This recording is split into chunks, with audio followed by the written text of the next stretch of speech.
नमस्कार, आप देख रहे हैं अपना उत्तराखंड में। आपके साथ अर्चना कौशल। बुलेटिन की शुरुआत करेंगे बड़ी खबर के साथ। उत्तराखंड में मंत्रियों के महकमों पर मंथन जारी है। शपथ ग्रहण के 4 दिन बाद भी नहीं हो पाया विभागों का बंटवारा। ये बड़ी जानकारी आपको उत्तराखंड से देते चले। उत्तराखंड के मंत्रियों के महकमों पर अभी भी मंथन किया जा रहा है। शपथ ग्रहण हुए 4 दिन बीत गए, लेकिन अभी तक विभागों का बंटवारा नहीं हो पाया। हाईकमान की मंजूरी न मिलने की वजह से अभी भी विलंब है। ये सूत्रों के हवाले से जानकारी मिल रही है कि हाईकमान मंजूरी देगा, उसी के बाद ही विभागों का बंटवारा हो पाएगा, लेकिन मंजूरी न मिलने की वजह से अभी विभागों के बंटवारों को लेकर विलंब बना हुआ है। मुख्यमंत्री तीरथ सिंह रावत विभागों के आवंटन फाइनल कर चुके हैं। विभागों का आवंटन आज होना लगभग तय माना जा रहा है। कैबिनेट रैंक के नए मंत्रियों को भारी भरकम विभाग संभव है। मंत्रियों से भी पूछी गई है उनकी चॉइस कि क्या कुछ वो चाहते हैं, किन किन विभागों को लेकर क्या क्या मंत्री एक्सपेक्ट कर रहे हैं, उसको लेकर भी उनसे जानकारी ली गई है। कैबिनेट मंत्री गणेश जोशी चाहते हैं कि सैनिक कल्याण विभाग उन्हें मिले। मुख्यमंत्री तीरथ सिंह रावत अपने पास महत्वपूर्ण विभाग रखेंगे, ये भी जानकारी मिल रही है। मुख्यमंत्री ने अपने पास कौन कौन से विभाग वो रख सकते हैं, उसको लेकर ये कयास लगाए जा रहे हैं कि पीडब्ल्यूडी, वित्त और आबकारी विभाग मुख्यमंत्री के पास रह सकता है। लगातार जानकारी आपको दे रहे हैं। और सबसे बड़ी बात कि अब निगाहें इसी पर थी कि जो नया मंत्रिमंडल का विस्तार हुआ और नए मंत्रियों को उसमें शामिल किया गया, लेकिन इन मंत्रियों को कौन कौन सी जिम्मेदारी दी जानी है, किस मंत्री को कौन सा विभाग मिलेगा, उसको लेकर हर किसी को इंतजार था कि ये जानकारी जल्द से जल्द साझा की जा सके। और हालांकि खुद मुख्यमंत्री तीरथ सिंह रावत ने ये हिंदी खबर पर कहा था कि जल्द ऐलान हो सकता है। पिछले कल उम्मीद थी कि विभागों के बंटवारों का ऐलान होगा, लेकिन ऐलान नहीं हो पाया। ज्यादा अपडेट चंद्रमोहन से लेंगे कि आखिर इतना विलंब क्यों। चंद्रमोहन, इंतजार था कि विभागों का बंटवारा जल्द हो, लेकिन अभी भी विलंब है, क्या कारण इसके नजर आ रहे हैं?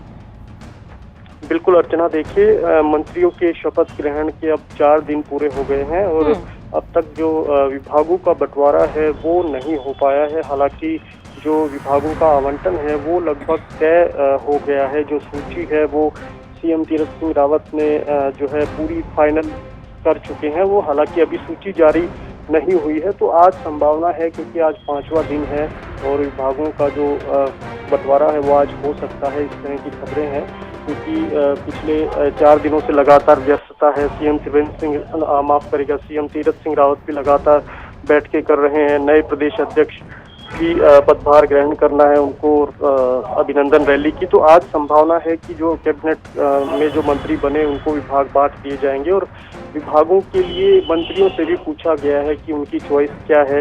इसमें कैबिनेट मंत्री गणेश जोशी हैं, उन्होंने सैनिक कल्याण विभाग देने के लिए कहा है क्योंकि वो पूर्व में सैनिक रहे हैं, तो उन्होंने ये इच्छा जताई है। इसके अलावा सीएम तीरथ सिंह रावत अपने पास कुछ महत्वपूर्ण विभाग पीडब्ल्यूडी, वित्त, आबकारी जैसे विभाग अपने पास रख सकते हैं और जो जन कल्याण से जुड़े मुद्दे हैं, जो विभाग हैं, स्वास्थ्य है और अन्य जो विभाग हैं, तो उनको जो नए मंत्री बने हैं कैबिनेट मंत्री बंशीधर भगत, गणेश जोशी और बिशन सिंह चौफाल, इनमें बंटवारा हो सकता है। सीएम त्रिवेंद्र सिंह रावत ने अपने पास 55 विभाग रखे थे, उनमें स्वास्थ्य जैसे भी विभाग थे जिनकी समीक्षा बराबर होनी चाहिए।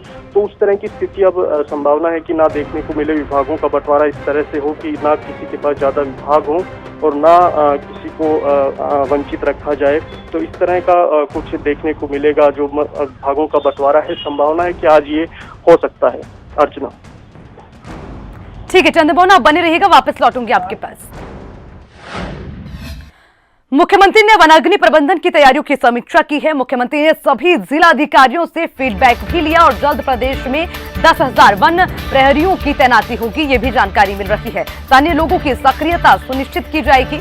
तो बड़ा अपडेट आपको देते चले, मुख्यमंत्री ने सभी जिलाधिकारियों से फीडबैक लिया है। पूरी जानकारी जिलाधिकारियों से ली गई और उसी के साथ जल्द प्रदेश में 10,000 प्रहरियों की तैनाती की जानकारी भी मिल रही है। उस पर जल्द मुख्यमंत्री फैसला ले सकते हैं। स्थानीय लोगों की सक्रियता भी इसमें सुनिश्चित की जाएगी, यानी कि जो स्थानीय लोग हैं उनकी मदद से भी कहीं ना कहीं इसमें और सुधार की कोशिश की जा सकती है। तो मुख्यमंत्री ने वनाग्नि प्रबंधन की तैयारियों की समीक्षा की। किस तरह से तैयारियां वनाग्नि प्रबंधन को लेकर चल रही है, उसको लेकर पूरी जानकारी मुख्यमंत्री ने ली है। हालांकि मुख्यमंत्री ने जिला अधिकारियों से भी बातचीत कर पूरा फीडबैक लिया है कि क्या कुछ कमियां हैं, खामियां हैं जिनको दुरुस्त किया जा सकता है। और उसी के साथ अभी जल्द ही 10,000 वन प्रहरियों की तैनाती की जो है तैयारियों में भी मुख्यमंत्री तीरथ सिंह रावत हैं, यानी कि जल्द प्रदेश में 10,000 तक प्रहरियों की तैनाती की जा सकती है। हालांकि इसमें स्थानीय लोगों का भी काफी महत्वपूर्ण योगदान रहेगा, स्थानीय लोगों की सक्रियता भी इसमें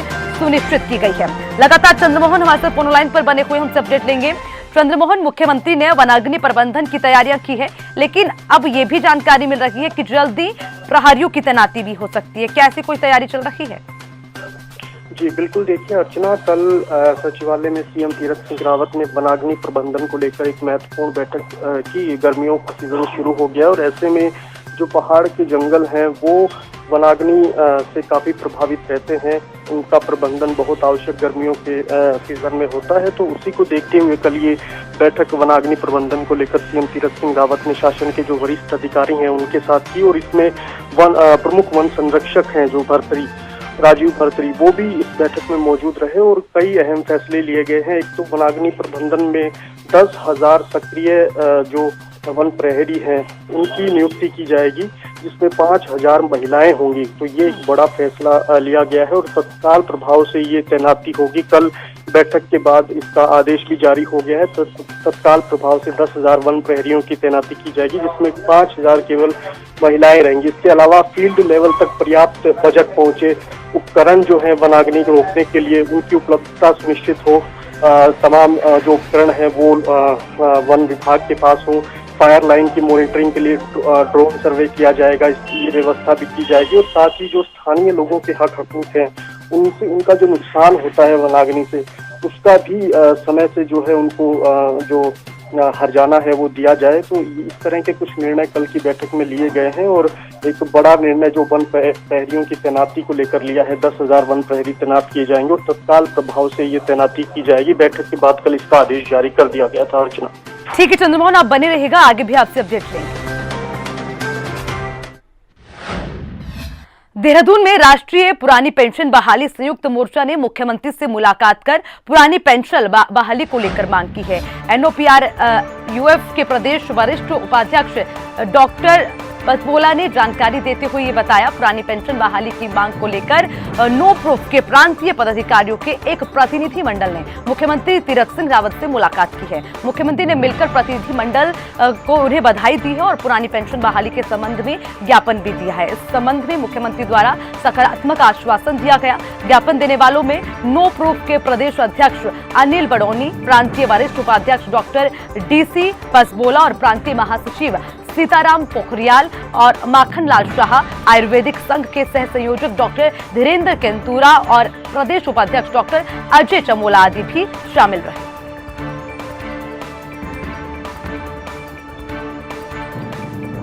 तो लगातार चंद्रमोहन हमारे साथ बने हुए हैं, उनसे भी जानकारी लेंगे। चंद्रमोहन, आपसे जानकारी लेना चाहेंगे, पेंशन बहाली को लेकर मांग की जा रही थी, हालांकि मुख्यमंत्री से भी मुलाकात की गई, नो प्रूफ के प्रतिनिधि मंडल भी मुख्यमंत्री से मिले, क्या आगे फैसला इसमें लिया जा सकता है, जरा पूरा अपडेट।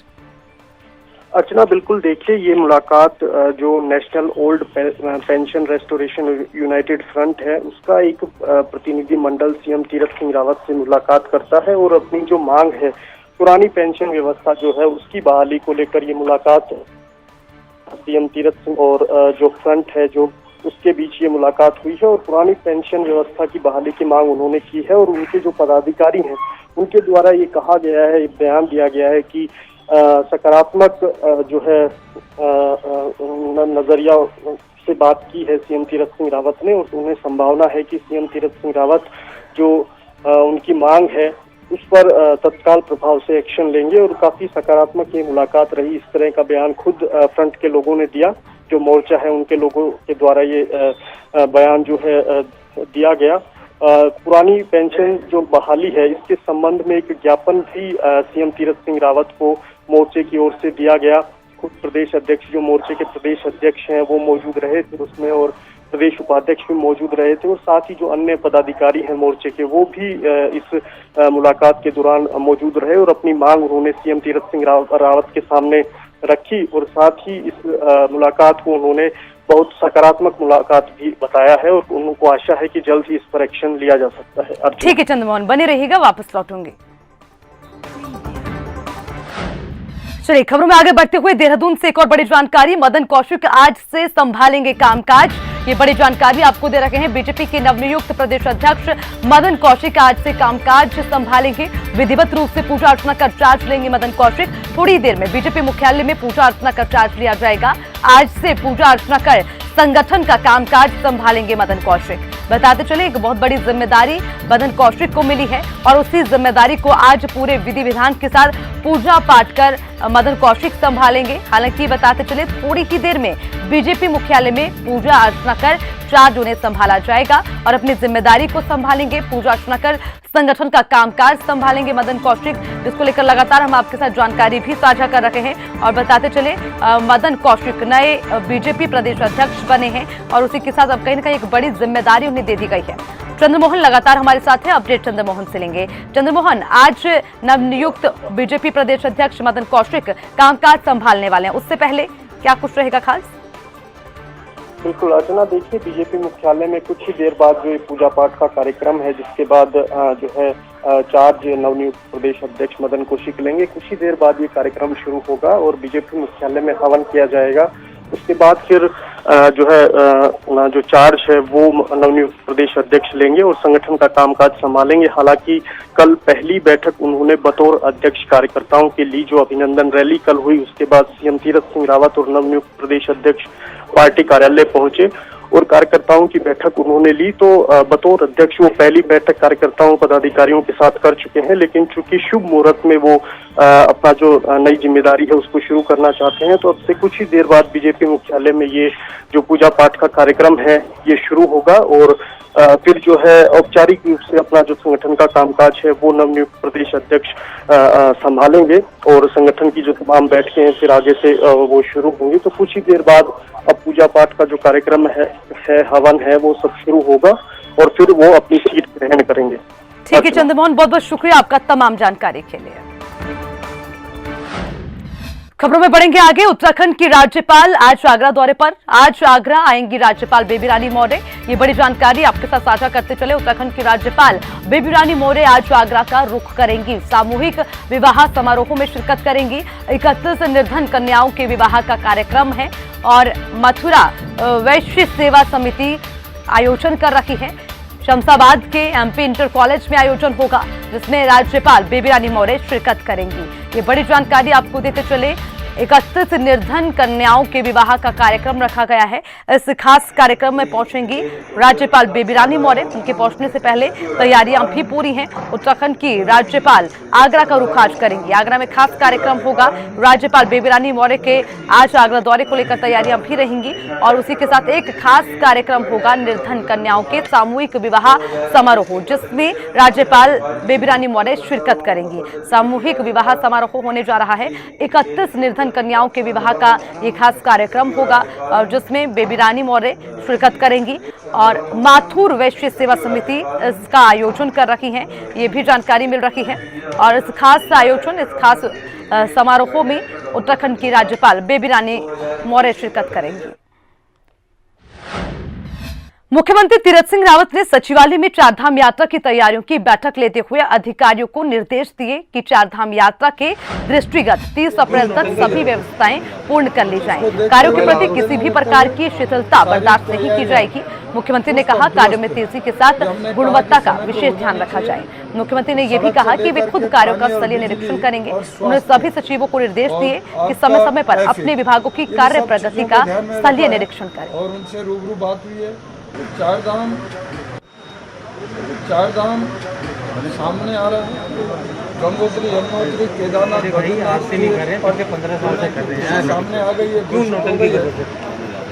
उसको देखते हुए, मद्देनजर रखते हुए सारी तैयारियां चुस्त अब दुरुस्त। ये हमने कहा कि समय पे हो जानी चाहिए। तो सड़क से लेकर के पानी और बिजली और स्वास्थ्य और आपका ट्रैफिक, इन सब चीज़ों को ध्यान में रखा है और उनसे रूबरू बात हुई है। जो डिस्ट्रिक्ट उसमें आते हैं उनके डीएम और एसपी को भी रूबरू बातचीत वर्चुअल उनसे भी पूछा क्या समस्या दिक्कत है, और बाकी सब इस पे बातचीत करते हुए समय पे उनको बजट और फंडिंग और हर 2 हफ्ते बाद मॉनिटरिंग अधिकारी समीक्षा करें अपने अपने विभागों की जाए, और मैं भी स्वयं 15 दिन बाद समीक्षा करूंगा क्या हुआ क्या नहीं हुआ। आज सारे BRO से लेकर के all weather road, national highway road, स्वास्थ्य और बिजली पानी, ये सारे सचिव और अधिकारी थे और उनसे सब तैयारी की दूर से बातचीत हुई है और वो तैयारी हमारी चल रही है। चलिए खबरों में आगे बढ़ते हुए देहरादून से एक और बड़ी जानकारी आपको देते चलें। 8 PCS अधिकारियों को महाकुंभ में जिम्मेदारी दी गई। ये बड़ी जानकारी, महाकुंभ की तैयारियां जोरों पर। 8 PCS अधिकारियों को जिम्मेदारी दे दी गई है। 30 अप्रैल तक मेला अधिकारी हरिद्वार कार्यालय में रहेंगे। टिहरी के डिप्टी कलेक्टर रविंद्र कुमार जुआठा को जिम्मेदारी दी गई है। पौड़ी के डिप्टी कलेक्टर मनीष कुमार सिंह को कुंभ की ड्यूटी दे दी गई है। प्रभारी उप राजस्व आयुक्त देवानंद और उत्तरकाशी के डिप्टी कलेक्टर आकाश जोशी को महाकुंभ में जिम्मेदारी दी गई है और उसी के साथ सेक्टर मैजिस्ट्रेट की जिम्मेदारी उन्हें सौंपी गई है। साथ ही देहरादून के विशेष भूमि अध्यापित अधिकारी अवधेश कुमार सिंह, उधम सिंह नगर के डिप्टी कलेक्टर नरेश चंद्र दुर्गापाल, हल्द्वानी के सिटी मैजिस्ट्रेट प्रत्यूष सिंह और बागेश्वर के डिप्टी कलेक्टर प्रमोद कुमार को भी महाकुंभ में सेक्टर मैजिस्ट्रेट की जिम्मेदारी दी गई है। यानी कि ये 8 PCS अधिकारी होंगे जिनकी महाकुंभ की तैयारियों को लेकर जिम्मेदारी होगी और पूरी नजर महाकुंभ को लेकर चल रही तैयारियों पर रहेगी।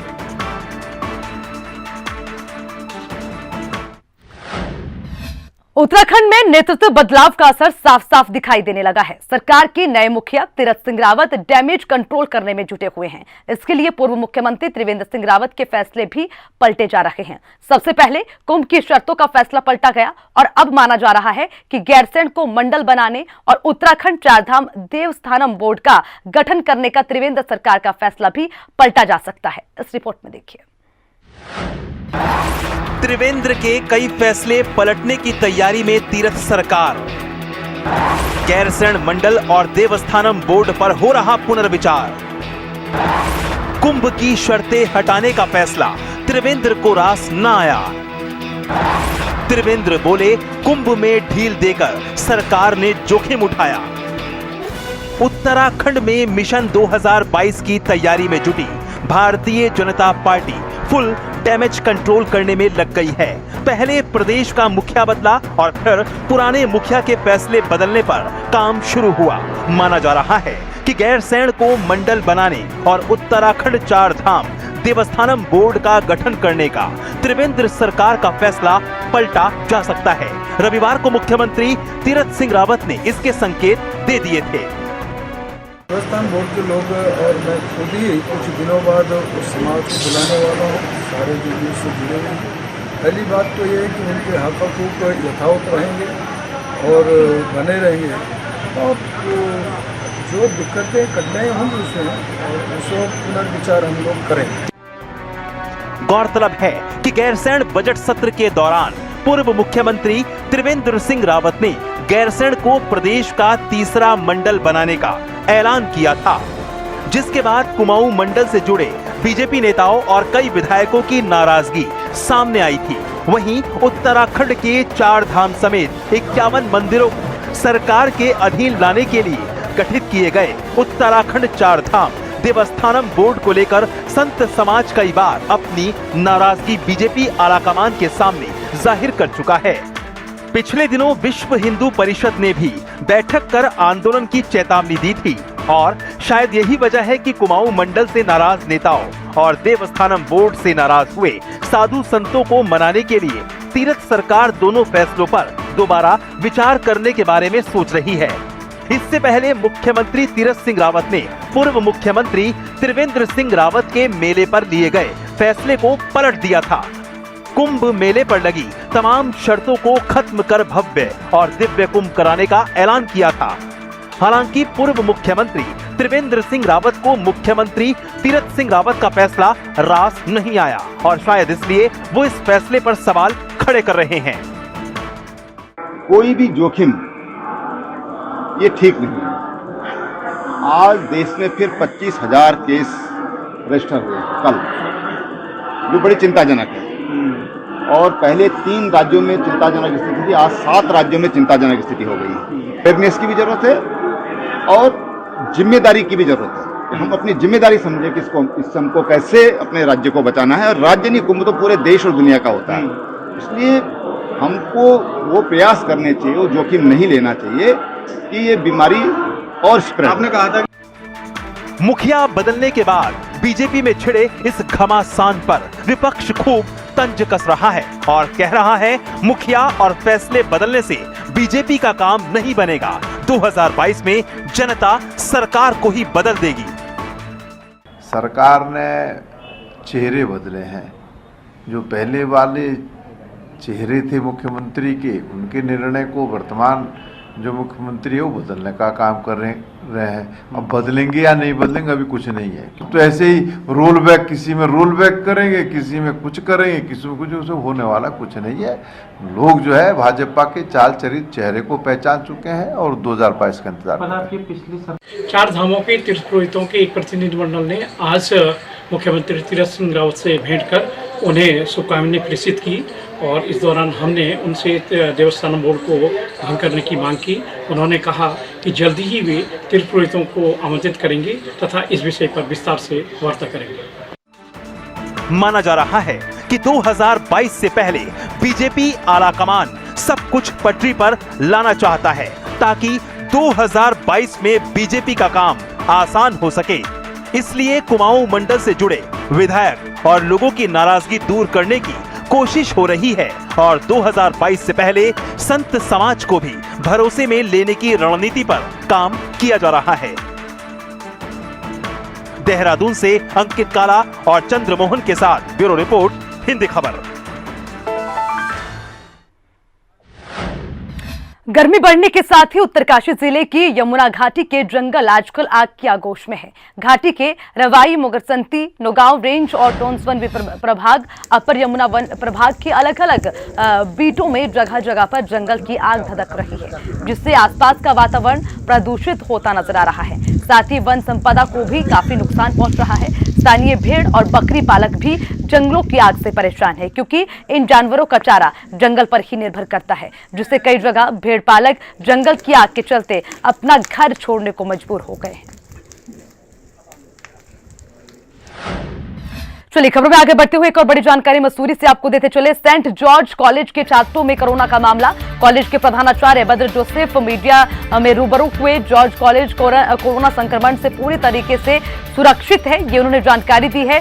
कुल छात्रों को जो है सिम्टोमेटिक कोरोना संक्रमण की पुष्टि हुई है। स्कूल के अस्पताल में ही छात्रों को आइसोलेट कर दिया गया है। तो ये बड़ी जानकारी आपको देते चले। हालांकि जहां पर जॉर्ज कॉलेज कोरोना संक्रमण की चपेट में है, ये जानकारी मिली है, लेकिन ये कहना है कि कुछ छात्रों को सिम्टोमेटिक कोरोना संक्रमण की पुष्टि हुई है, यानी कि ये कयास हैं, ये आसार हैं कि उन बच्चों में कोरोना हो सकता है, लेकिन उससे पहले ही सभी छात्रों को आइसोलेट कर दिया गया है। स्कूल के अस्पताल में ही छात्रों को आइसोलेट किया गया है, ये जानकारी मिल रही है। मसूरी के सेंट जॉर्ज कॉलेज में ये कोरोना की जानकारी मिल रही थी।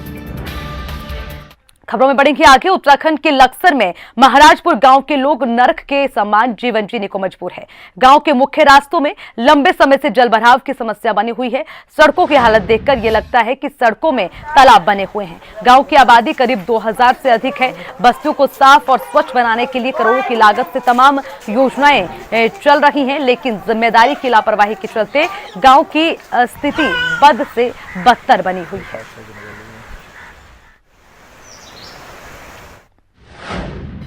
इसी के साथ बुलेटिन में फिलहाल के लिए इतना ही। तमाम खबरों के लिए देखते रहिए हिंदी खबर। नमस्कार।